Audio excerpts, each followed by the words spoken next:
bahwa takdir kita ada perbedaan itu ya wajar, tapi bahwa definisi itu nyata.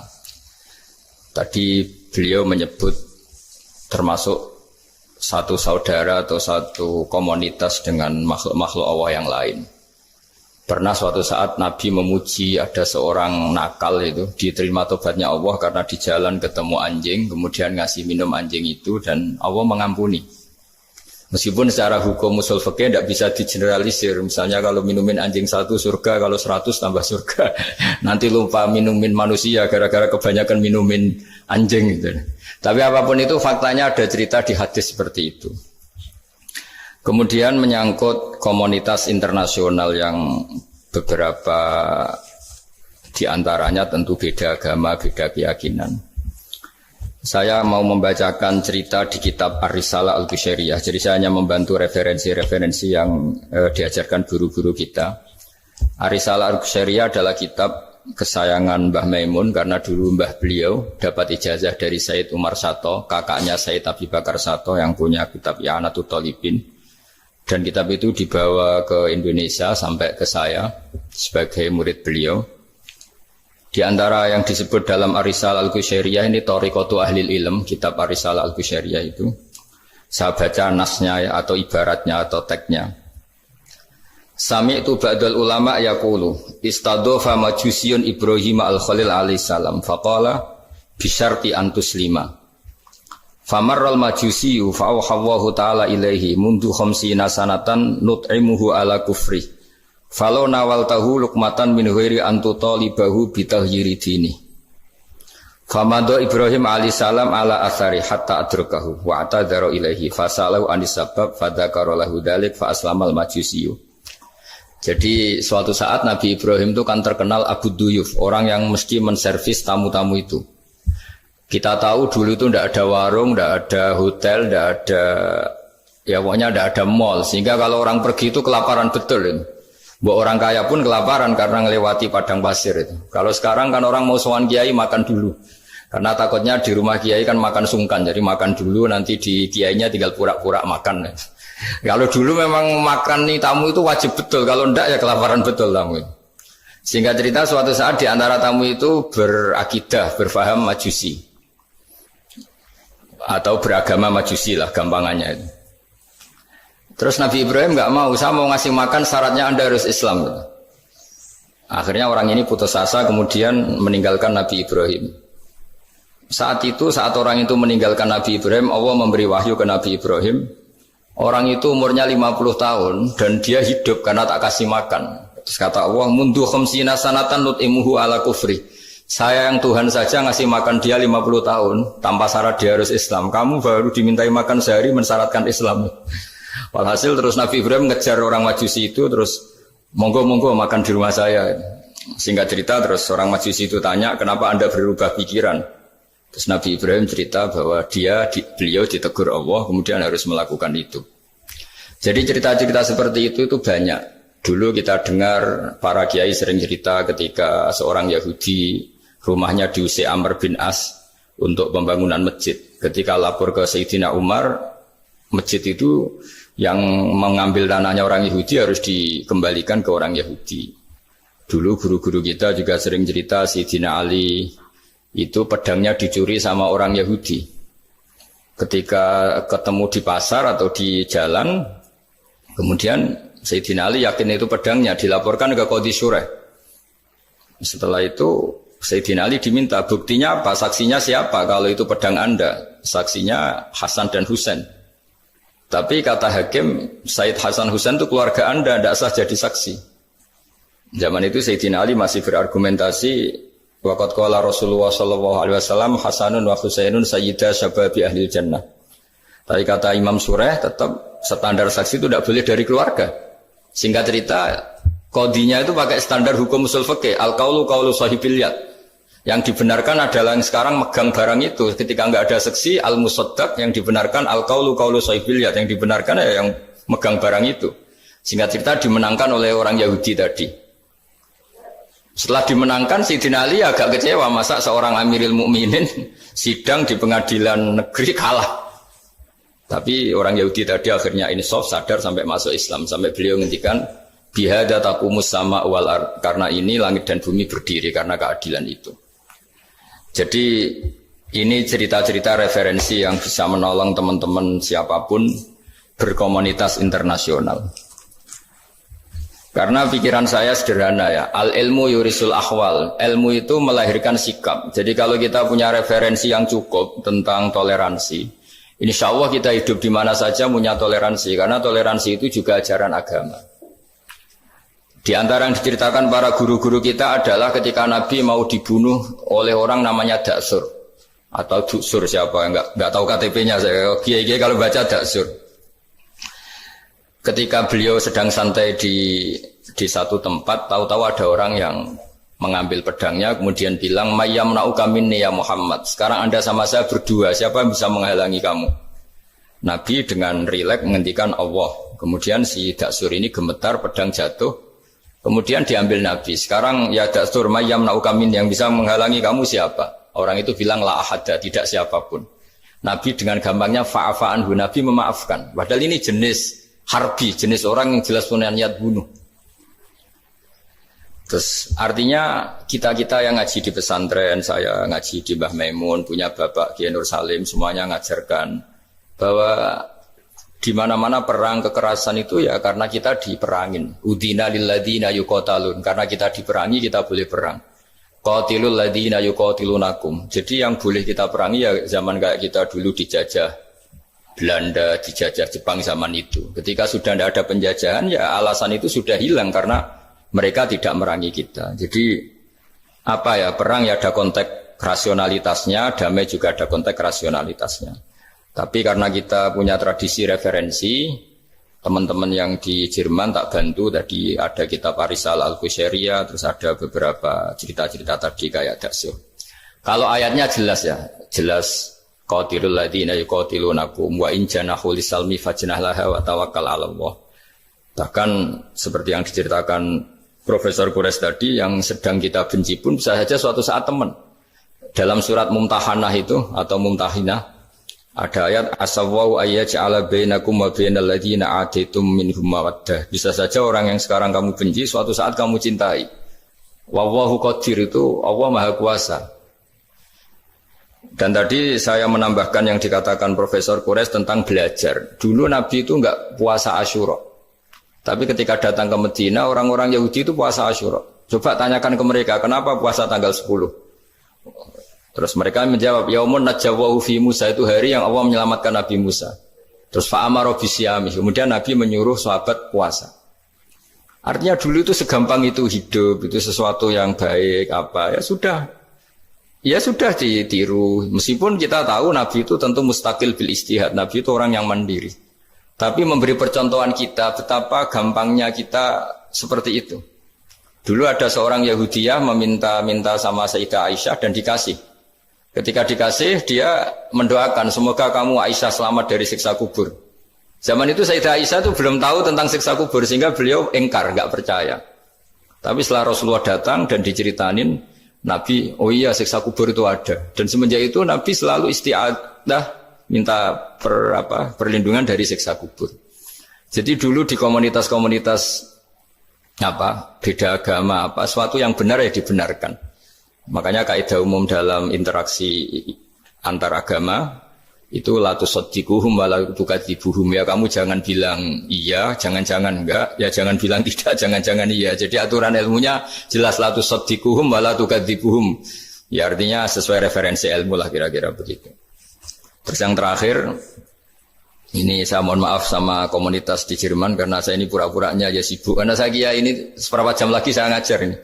Nanti kalau saya tidak ngajar di sini yang ngundang agak-agak dosa. Jadi supaya sama-sama tidak dosa, ini saya ya nuruti jenengan, tapi ya karena saya ngajar ini juga yang datang orang macam-macam. Ada yang Kalimantan, Sumatera mau ngaji di sini. Ini seberapa jam lagi saya ngaji Sahih Muslim. Yang terakhir ini di halaman Kitabu Adabil Ulfa wal Ukhuwah halaman 285 dalam Ihya juz 2. Jadi kitab saya juz 2. Mungkin kalau beda cetakan yang jelas ikut Kitabu Adabil Ulfa wal Ukhuwah. Di sini diterangkan oleh Imam Ghazali dengan beberapa riwayat yang disebut al-jiranu salasatun. Bertetangga itu ada 3. Jarun lahu hakun wahid, ada tetangga yang punya hanya 1 hak. Wajarun lahu haqqani wajarun lahu salah satu hukukin. Terus beliau cerita yang punya 3 hak itu ya tetangga, ya seagama, ya masih ada hubungan kerabat. Yang punya 2 hak ya tetangga, ya seagama. Terus wa amal ladzi lahu haqqun wahid fal jarul musyrik.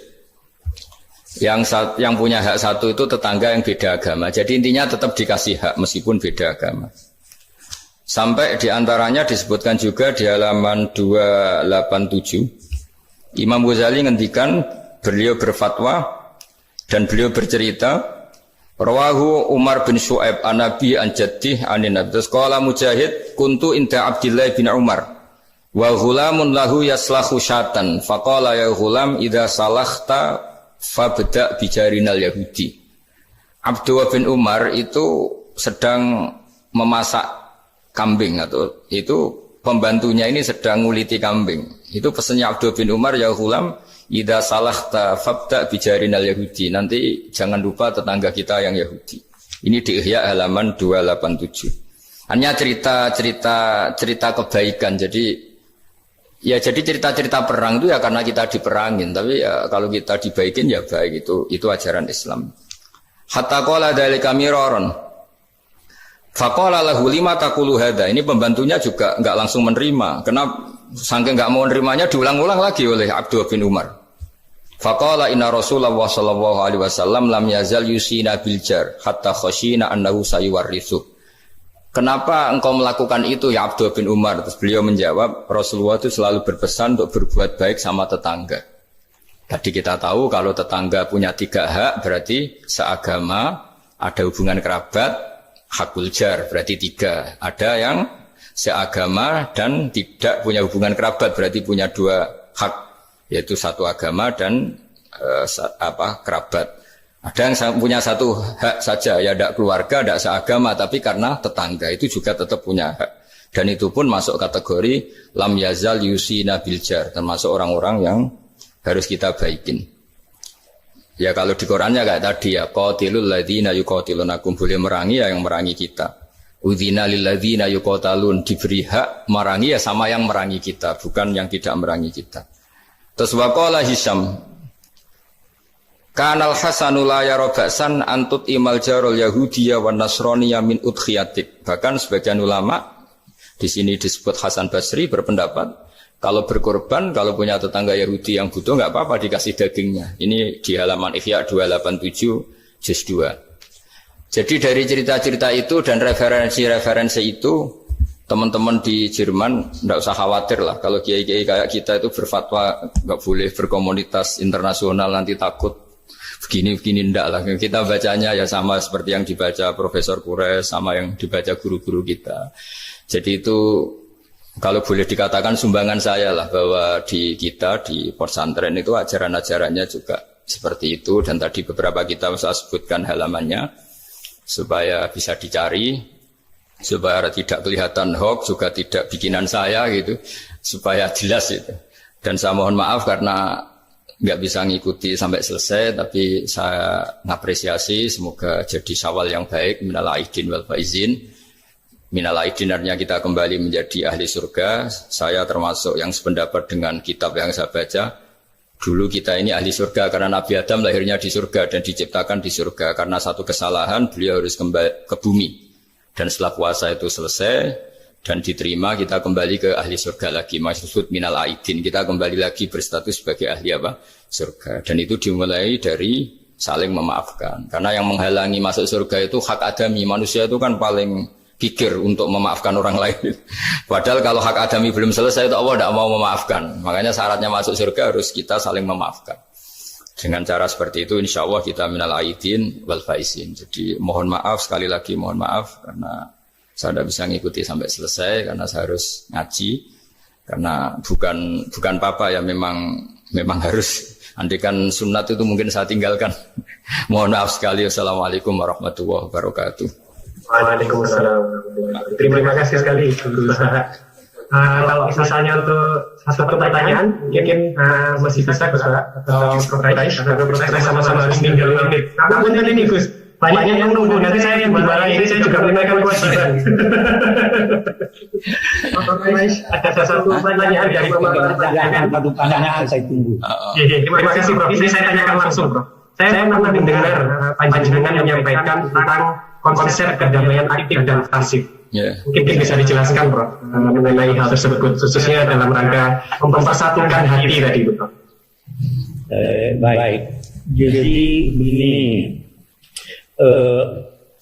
saya beri contoh. Damai pasif itu Anda tidak ganggu orang. Damai aktif itu Anda memberikan sesuatu yang positif pada orang. Kalau kita berada di bus, duduk tanpa menyapa yang di samping kita, tanpa mengganggunya, kita duduk dengan baik sambil membaca atau merenung, itu terjadi kedamaian, tapi itu damai pasif. Ada yang aktif adalah Anda memberi dia, ini koran Mas mau baca, ini permen Mas, ajak dia ngobrol dan sebagainya, itu damai aktif. Nah, di Al-Qur'an itu dua-duanya ada itu. Ya, idza khatabahumul jahiluna qalu salama. Kalau mereka itu disapa oleh orang-orang jahil, mereka tinggalkan. Salama, saya berikan kedamaian, damaian pasif. Nah, ya karena itu pesannya, kalau tidak bisa memberi, jangan ambil haknya orang. Kalau tidak bisa memuji, jangan cela dia. Kalau tidak bisa membantu, jangan jerumuskan dia. Itu damai pasif dan aktif.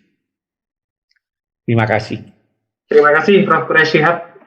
Sejatinya kami ingin memohon doa juga, tetapi insya Allah sedikit. Insya Allah lain kali kita. Ya Prof. Quraish Shihab. Terima kasih sekali. Selalu Prof. Terima kasih. Assalamualaikum. Terima kasih. Waalaikumsalam warahmatullahi. Sekarang kita lompat kembali ke Gus Baha. Moga-moga beliau masih berkenan menjawab pertanyaan saya. Ngapunten Gus, satu saja Gus. Panjenengan pernah menyampaikan apabila kebodohan itu merusak, tetapi sok pintar itu jauh lebih merusak. Nah, ini mungkin panjenengan berkenan menyampaikan soal itu. Tentu ada bodoh yang benar-benar nggak ditoleransi Allah Ta'ala, yaitu bodoh tentang Tuhan ya. Kita dikasih nikmat Allah, dikasih bumi untuk dipakai tanpa bayar, dikasih oksigen. Kemudian kita bodoh, nggak tahu yang memberi siapa, itu kan bodoh betul.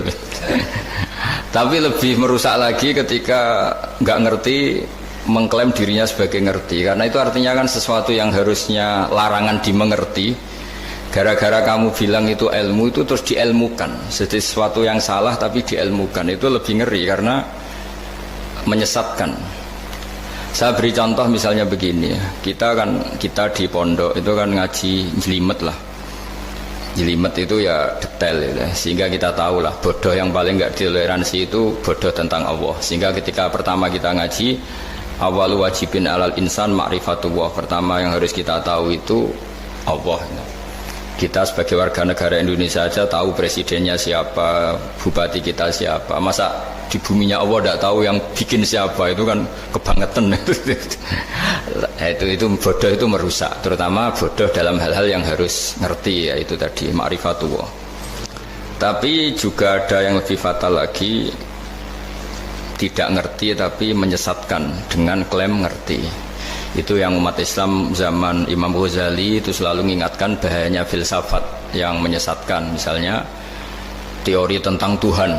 Tuhan itu logos terus begini, itu jeluwimet sampai yang dengarkan aja nggak paham. Yang ngomong juga masih nggak paham, apalagi yang mendengarkan. Tapi itu kan mengkaburkan teori Tuhan yang sejelimet itu. Padahal Tuhan bisa ditemukan dengan cara yang mudah. Tuhan itu siapa? Yang pokoknya yang menciptakan langit bumi itu namanya Tuhan. Tuhan itu siapa? Yang wujudnya paling awal itu namanya Tuhan. Tapi gara-gara diberi penjelasan seakan-akan jelimet ilmiah, padahal itu nggak bener, itu hanya nggak bener lah. Itu lebih ngeri lagi karena orang akan bertuhan dengan cara yang salah. Ya kira-kira gitulah contoh ekstrimnya. Terus saya gimana? Terus saya nambahi tadi. Tonton. Sudah cukup ya? Akhir penutup permintaan dari kawan-kawan untuk berdoa, Gus. Oh iya. Untuk kami yang di sini. Ya, Karena proses yang tadi juga sudah melimpahkan panjenengan. Oh ya. Terus saya menambahkan sedikit tentang yang didawuhkan Pak Kures tadi. Memang di terakhir dawuhnya Nabi, kamu harus berbuat baik. Kalau nggak bisa ya Rasulullah, mendukung yang baik. Kalau nggak bisa ya Rasulullah, Nabi terakhir ngendikan takufu syarroka anin nas fa innaha sadaqatun minka ala nafsik. Potensi kejahatan kamu jangan menimpa orang lain, itu ya bagian dari sedekah kamu. Jadi takufu syarroka anin nas fa innaha sadaqatun minka ala nafsik. Jadi misalnya bawaan kita baru nggak mood, bawaan kita baru ingin emosi, ya sebaiknya jangan ketemu orang, nanti bawaannya cemberut. Tapi kalau bawaan kita sedang baik, ya sudah nggak apa-apa ketemu orang itu. Jadi ya, diukur-ukur sendiri lah gitu. Makanya kalau sedang jatuh tempo kredit, banyak utang, nggak usah keluar, nanti bawaannya ketemu orang marah ya kira-kira gitu. Ya dihitung-hitung sendiri. Al-Fatihah. A'udzubillahi minasyaitonirrajim. Bismillahirrahmanirrahim. Alhamdulillahirabbil alamin arrahmanir rahim maliki yaumiddin. Na'budu wa nasta'inu shiratal mustaqim. Shiratal ladzina an'amta 'alaihim ghairil maghdubi 'alaihim waladdallin. Bismillahirrahmanirrahim. Nahmaduka ya Ghafur ya Syakur ya Wadud. Allahumma shalli wa sallim wa barik ala sayyidina Maulana Muhammadin wa ala alihi washabbihi wa barik wasallam asma'in. Nas'aluka ya Allah bi anna lakal hamda la ilaha illa anta al-hannan al-mannan ya badi as-samawati wal ardi ya hayyu ya qayyum.